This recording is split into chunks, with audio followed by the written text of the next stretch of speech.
Welcome back, everyone, to the podcast program with legendary strength coach Dan John, where we talk all things fitness and lifting and life and answer your very good questions. Dan, always good to see you. How has your week been? How are you recovering, by the way, after that? Oh nap? my gosh. I Yep. was, it's funny. It was just a week ago. I was still pretty bloodied up, but I feel good. I tell you one thing about the particular flu I got. And I got, I got my shot on a Wednesday and I got exposed on a Thursday. Not enough time. But I used to tell my students this, and I think every gentle listener should. I used to always tell them, whenever you feel good, take a big sniff and a big breath and breathe out and remind yourself, because when you're sick, all you want to do is go, I feel That's it. you just want to do the basics well, right? Yeah. Yeah, but doing well. I finally got I had a light workout Wednesday. I had a light workout Friday. Yesterday, I got back in and did my Monday workout and tried to take it seriously. Last night I went to see the new Knives Out. Wake Up Dead Men. I know you're a fan of that series. I saw the first, not the second. I really like the first. So how's the latest? Well, for one thing, they have the central figures are a Monsignor and a Catholic priest, and I really liked how the Daniel Craig, Benoit Blanc, and the young priest at the end, even though they were on different sides of a theological spectrum, found grace and dignity with each other. And it was just nice to see a movie that had some tension, some rubbing. Yeah. And it worked out okay. But that's rare, but that's an awesome example. I was thinking about going to see that, at least because like I said, I love the first one, and I can never get over Daniel Craig doing the accent. He does it so well, but I always expect the Bond voice, It's just very funny. Yeah. The second one is really it's a great show. It's got it's more than just a murder plot, but this one last night, there's a lot going on.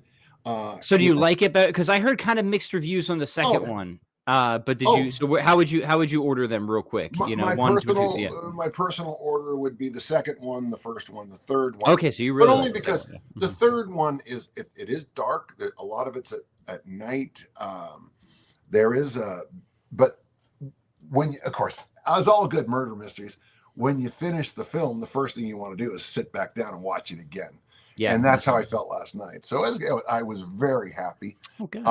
And I feel good and better anyway. And so it was good. It was nice to go to. And I like going to movies, but I got to tell you, I went down. It was the Jordan Megaplex. I just don't see how theaters are going to last. I was just having this chat with a friend the other day. I don't know how they even have lasted so far, but well, I'm just saying that the costs are prohibitive. Everything comes out on video in 2 days now anyways, Yep. They would show an upcoming movie. See, one of the things I like to go to movies for is to see what's coming out. Because at my age, I have to stop here. Okay. I didn't mean that at my age. What I meant was, like, there's a new Avatar coming out, and I'm not going to, if it's a Marvel movie, I'm just not you know what I'm saying? Mm-hmm. If I will go see Zootopia 2 because I thought Zootopia was one of the better movies I've ever seen. But I like to see what's coming out because sometimes I will miss good movies in the theater because they hit and run. There's a new Emma Stone movie out that I didn't even get a chance to see, and now it's available on my TV. Yep. They do what they do here at this place I was at, Larry H. Miller's Megaplex.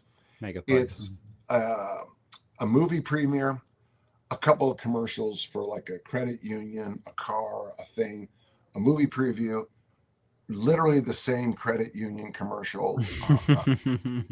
So it was like I felt like it was a 3-to-1 ratio between.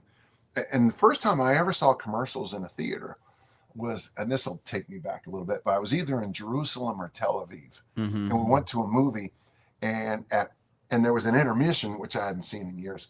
And then the intermission was just nothing but commercials. Yeah. I hadn't ever seen that and I mean, if you can do that, might as well just watch it on Hulu. If you I'm with you. I know people. We'll get to the fitness stuff here in a second, but I know we got some cinema fans here, so I'd be curious what everybody's favorite movie of the past year was. I'm always looking for good recommendations. Oh, Dan, I gotta say, mine was. I don't know if I should be admitting this, and I wasn't expecting it, but my favorite movie of the past year, it was Wicked. So the first one, I haven't seen the second one yet. I really liked it. The movies a good man should like. The F1 and the Predator, those are good. And then when one of my daughters wanted to watch Wicked, I sat down. I thought that was just a hilarious musical. The songs are now perpetually stuck in my head. yeah, So that's good. I have to admit it. I have to give it to the first Wicked. I did see the musical originally when I was in high school, so it was in the background. I always kind of liked it, but yeah. So there you go. That's out there. Me, I'm still waiting for. Two movies came out about 2 years ago: The Holdovers and American Fiction. I just watched The Holdovers literally last night, Dan. Yeah, And I great. Think, So for me, The Holdovers is one of those films that's why I like to go to the theater. That's I just really thought that was an outstanding. Great. And if people like the movie Sideways, which I loved, it's by the same guy and Paul Giamatti, and it was just so it was it's so fun. I literally watched it yesterday. It's so funny. Yeah. Mm-hmm. And I mean, there were some films in the last year I liked a lot. There was Napoleon. I liked Napoleon. I guess I'm in rare air on that one. A lot of people didn't. People complained about its historical accuracy. I'm like, historical accuracy would not make a very good film because if you want to watch someone fast for 40 days on film, it's not going to be about day 40 at 28 you'll get bored. Okay.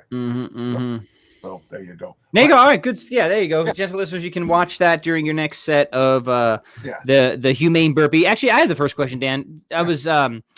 I have a video coming out on my Kettlebell Quickies channel later today where I talk about the humane burpee. And amazingly, I actually credit Dan John. I know it's a rare thing to credit people these days, but I do it. Nice. And I was realizing there's like a couple different ways of variations that you can sort of cook the humane burpee. So I wonder, like, how many permutations of the humane burpee are out there, Dan? I was just because I was thinking about which one do I want to put in the video. I want the simplest version, but I know you have a couple different variants out there. So if you wouldn't mind, just throw those out there for us. Give people some options. That'll be fun. Yeah. So look, we're just going to use the word 15 swings is just a given. Okay. That's always standard. 15 swings. Okay, right? But we can also do 10. But let's just stick with 15.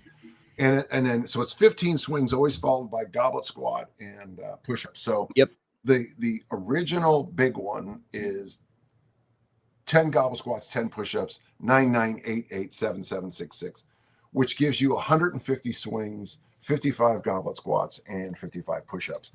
By itself, you are now finished. There's nothing more to be. I mean, do some mobility, work on whatever thing you need to work on, but you are a complete human. Mm-hmm. Yeah. So the variation I usually use in a training session or like at a RKC is the 15 swings or 10 in an RKC because sometimes they're a little outswung.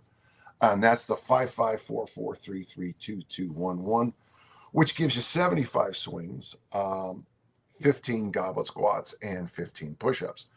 A real nice version to sprinkle into a training system is 8, 5, 2.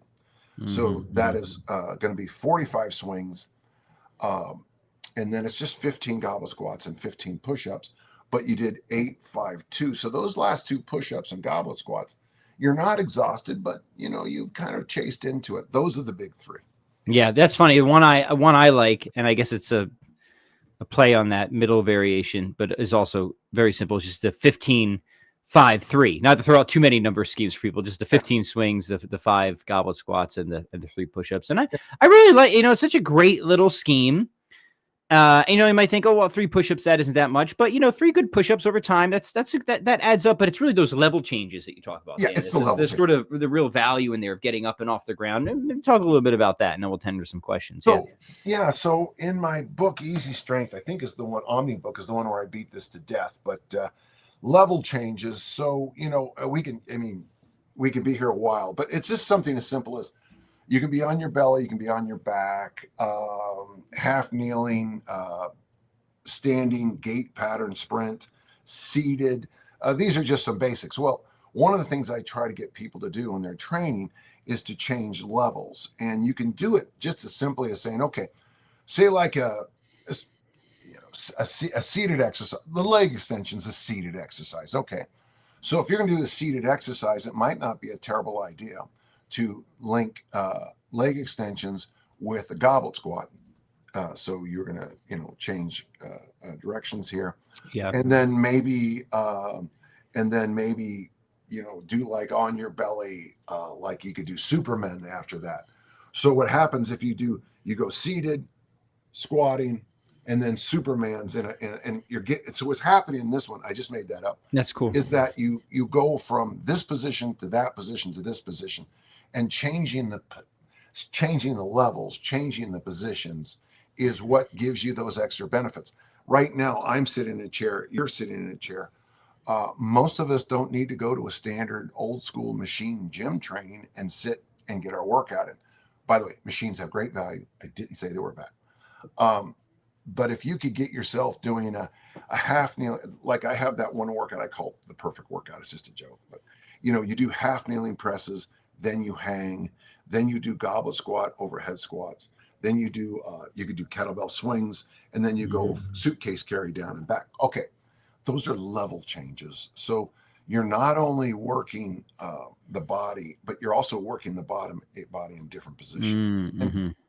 I just think that's the rough and tumble nature of real life seems to dedicate itself better to level changes than to strap onto a machine. Those Nautilus machines had seat belts, which always cracked me up. Seat belts, yeah, it's good. No, that's great. So if people haven't given the humane burpee a shot yet, give it a go. It's also one of those just great, what we call them, back pocket workouts. Just something to have, ready to go whenever life happens. And life does have a way of happening, doesn't it, Dan? Yeah, and life, and to be honest with you, I've had 2 falls in 2 years, and I'm a 68-year-old with a 58 heart rate. My blood profiles are excellent. I train, lift weights 3 days a week. I walk 10,000 steps every day. I do mobility work, and yet I still have to prepare myself for falls. It's just the nature of life. Yeah. And, some of our gentle listeners are young and maybe going to slip on a piece of soap or something like that. Life comes at you fast, Yeah, it does. It's like that whole thing about if you're a driver in North America, you should always look left an additional time, because the most dangerous thing you can do as a driver in North America is get T-boned from the driver's side. And you should, so I have my seatbelt on and I do the double check. Yep. That's simple. Yeah. Big doors swing on little hinges, right? That's more than just a cliche. It's true. Yeah. Yeah, good. All right, let's take some questions. Here's a question about warm-ups. Davey says, Pat, I enjoyed your book, Strong On. One thing you didn't talk about much is warm-ups. As a 63-year-old, I feel I need one. I usually do a few light halos, goblet squats, and get-ups. So it's been a while since I've read my book, but I am almost certain I talk about warm-ups in there. Somebody can fact-check me. But I do keep it fairly minimalist because this is definitely in the book somewhere. If it isn't, I would be amazed. I think that everybody should have both, and we've talked about this before, Dan, but we'll get your renewed thoughts on it. A general and a specific warm-up. And a general warm-up should just be kind of a global get the body going type of deal. And this can be, some light. There's nothing wrong with some light cardio. There's nothing wrong with just jogging, getting the system warm, jumping rope, hanging. Dan talks a lot about hanging. It's great. Dead hangs, hip flexor stretches, unweighted get-ups, just turning everything on. And this doesn't have to be long, 5 to 10 minutes. Just get the juices flowing, get everything warm. But then I also recommend something specific to the workout. And this is so simple. The idea is whatever you're doing for the workout, just do a few light sets to see how it feels. If you got presses on the menu, do just 1 or 2 light sets of presses and use it not only as a warm-up, but a diagnostic. So you do your general warm-up, then you have some heavy presses coming up. Do a light set. If something feels off, then stop and then do something more specific, right? So I'm not a big fan of doing a whole lot of specific stretching before workout, but if in your specific warm-up something just feels a little funny, then you bring in the specific tools to address it. But the goal there, of course, is to get to the workout as quickly as possible without being imprudent. So global warm-up, specific warm-up of light sets, whatever's on the menu. And if that brings something up that needs a little bit more love and attention, give the little bit more love and attention. If you get on with the workout, great. If not, sometimes things just are a little tricky that day, and that calls for a change of plans too. So that's what I'm almost certain I say that in the book. If not, I apologize. I have maybe I'm hallucinating, but I'm almost certain it's there, and I certainly stand by that. Now, Dan, fill in some thoughts for us here. Yeah. Oh, sure. Well, in the armor building formula, I get two anyway. I give my 1, 2, 3, 4, 5 warm up, but real simple, and we're basically saying the same thing. Now, personally, I do my little. I do a lot of weird. I do like backward walking, and I do my skippity slap. But so what I usually recommend is, for most of my people I work with, they have busy lives, so we do a 1-minute meditation. That's 1, 2, 3, 4, 5. 1-minute meditation.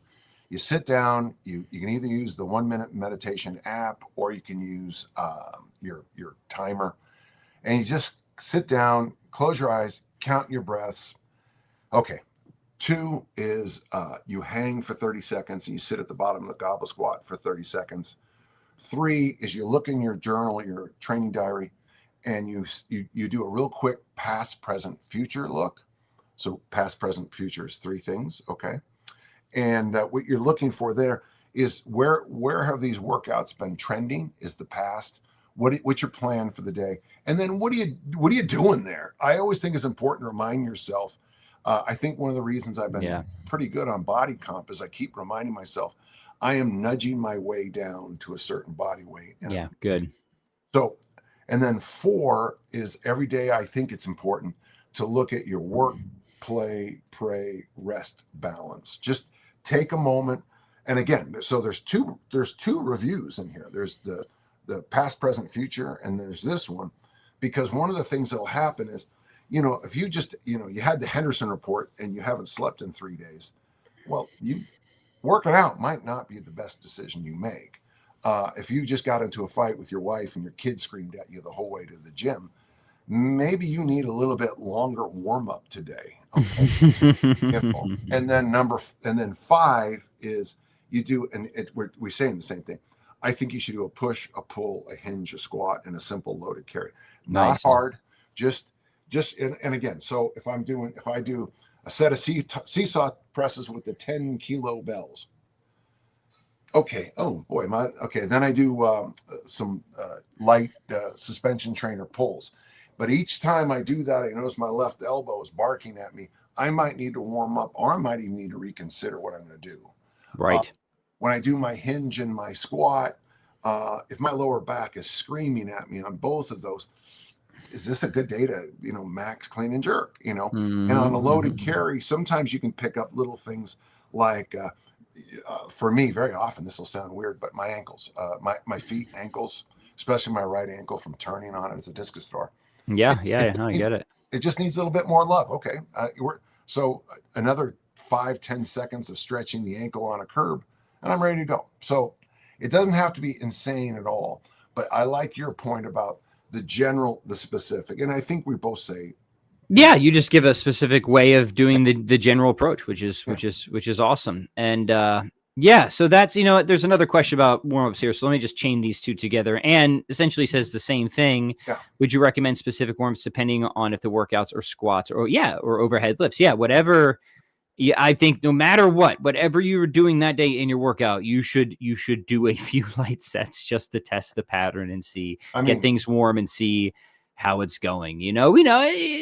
Just those first couple sets, if you go just dive in super heavy, even if you've done a very global warm up, I just don't think it's worth the risk. I think you should always warm up the specific pattern, whatever it is. Yep. Mm-hmm. Yeah, with Dick Notmeyer, he had me, oh my God, it took forever. That's why the workouts lasted so long. But if we were snatching, I'm gonna use pounds, but we would snatch 45 pounds, then 65, then 85, then 95, then 115, then 135. Yep. Then 155, 165, 175, 185, 195, 205, all for triples. Then I dropped the doubles. Well, by the time I got to my heavy lifts, man, I'd better have been warmed up. I remember looking at my workouts, and there's just all these numbers, times 3, times 3, times 3, times 2, times 2, times 2. And then I'd finally get heavy, and I'd be like, holy cow. And but of course, and it's stayed with me. It's called the warm up is the workout. So. Yeah, and that's huge. I mean, especially when we're talking about like higher level performance. Sometimes like there's a warm up and then there's getting warmed up, right? And there's a difference there. And anybody knows what I'm talking about knows that like sometimes you don't feel like you've gotten warmed up until you're like 30 to 60 minutes into the thing. You know what I mean? And I'll tell you that's absolutely true, especially even in music and playing really tough stuff. So like I do warm-ups before I play, but often I don't feel like I have gotten warmed up until I'm like hour into the set. You know what I mean? Yeah. And it's interesting because when I played high school football, games started at 7:30. So for my position, I had to be dressed by 6:30, an hour before the game. And we had a team meeting, we had this meeting, we had that meeting. I probably only warmed up for games on the field, probably 15 to 20 minutes. And I've worked for other programs. If the game starts at 7, we would get there at 3:30 and start going through everything. So you'd have 2 practices before the game. Well, I mean, which system worked better? Well, I mean, I really like my high school system where, you were there to play the game. So when you're talking about warm-ups, folks, just remember there's specific warm-ups, those 170, 180 workouts you do a year. I would take more time on your general warm-ups day to day, week to week. And when it comes to competition, I think one of the goals is to really condense your warm-ups so that you're ready in case something happens, and something sometimes does happen. Sometimes you're just called to perform without any warning ahead of time, right? Your bench press story and my NorCal finals as a sophomore. Yeah. Yeah, so there's a whole art and science there to warming up, and it's for performance and whatever it is, with lifting or music, and it's not one I have totally figured out yet. It's kind of a slippery thing, but hopefully some of the ideas here generally, and it's slippery in the sense because you're trying to always hit that optimal balance, right? Of prepping and turning on and energizing and also relaxing too. A good warm up should be something that kind of cuts the edge or the adrenaline a little bit too. Yeah. But the other side of it is you run yourself out. You drain yourself a little too much, right? Too. So that's the balance. It's almost impossible to get perfect, but you can do better or worse jobs at it, right? Well, Al Order, the 4-time Olympic gold medalist in the discus, had a phrase he would tell young throwers: long warm-ups are poison. If you throw too far in your warm-ups, it'll destroy you at the meet. And I got to tell you, that is a truth. So sometimes you can, and by the way, contradictory thoughts here. The warm-up is the workout. Long warm-ups are poison. Both are true. Both are true. Yeah. So you have to be able to really sometimes, if you're going for a max deadlift and you take, 3.5 hours warming up, I don't know, bad or good, I don't know. Right. But I would find that to be really hard. So I'm going to deadlift 600, but you have me take 500, 505, 510, 515, 520, 5. I think by the time we got to the heavy lift, I'd have left it. Yeah. And that's so true that both of these things are true. And when you talk about the specifics, you'll start to see how they make sense, right? So if you try to do your max edit without prepping anything, it's going to feel like crap. But if you do a lot of really heavy stuff and long stuff before it, you're going to perform like crap, right? Yeah. And the music analogy is this: if especially for like recording and stuff like that, I've got something really hard that I have to do. If I do that thing a lot before I record, I'll have wasted my best efforts. And everyone knows that you only get a few, whether it's on the platform or guitar, you only get a few good, really hard efforts. Yeah. That's it. Like for me, it's like maybe 5, right? On anything, right? Yeah. But I also know I need to do a little bit to get my the blood flowing and the system turned on and the hand synchronization. So like going completely cold is bad. But doing warm-ups too long or too many hard efforts beforehand is also bad. And that's the almost impossible balance that you just have to do the best you can to hit, right? Mm-hmm. Well, and it's kind of funny. I was just I subscribe to this really good place where they do great research, and one of the things that they're finding with diet is that if you diet hard for 3 weeks and then you relax long term, so hard diet for 3 weeks, reasonable week 4, diet hard for 3 weeks seems to be better. And of course, it's most people I work with, they want black and white. Yep. Here's the warm up you should do. Don't do this. They want to do this, don't do that stuff. But the truth is, in life, man, sometimes it's vague, and your best performance of your life might be when you just get called up on the stage. When AC/DC's, you're at the concert and their lead guitar hurts his pinky, and they say, "Pat, come up here and play." I'm waiting for it. It's in July, Dan. I'm already prepping for it. Yeah. So I'm just saying that's at Camp Randall, Madison. I'm ready. You never know. You never know when you need to go. That's right. We're both parents, and the phone rings, and here we go. Yeah. Great. All right. A little bit of a time crunch today, but let's squeeze in at least this one here. Marco says, "Hey, from Croatia. I'm currently enjoying HKC classical conditioning. The e-mobility program with the get down press at the end is a very good feeling." Is he referring to your HKC book that you wrote several years ago, perhaps here, Dan? It could be either in the Hardstyle Kettlebell book or the Kettlebell Workout Companion. But Kettlebell Workout Companion has it all. So don't buy the other one. And I don't get anything for the Hardstyle Kettlebell Challenge book. Nothing. And that's a darn shame, because that was a nice little book too. You did a very good job with that. But the classic conditioning, I was asked by Men's Health to come up with a workout with only 10 exercises and give it a month. I liked it. And it worked out well. I tested it out for a couple of weeks, months, I guess, actually, months. And I just try to make everything just the 10 exercises. That's all you got. And including flexibility, mobility exercise. I enjoyed it. It was a nice mental challenge. Yeah. Awesome. Great. All right. Before we go, Dan, what are you working on this week? What do you got cooking up? Well, tomorrow's my inner circle. Looking forward to that. Thursday night, it's the Christmas party at the very excited at the Senior Center. Awesome. I'll be in my tux. Friday night, Christmas celebration at Utah Presents. Saturday, I step on a plane. I fly to LAX. I step on a plane and I fly back to Salt Lake. It's called the Diamond Dash. I was $1,700 short to making diamond. So a couple of years ago, I had to fly to Hawaii and back in the day. That's I remember that. Yeah, it's just what you.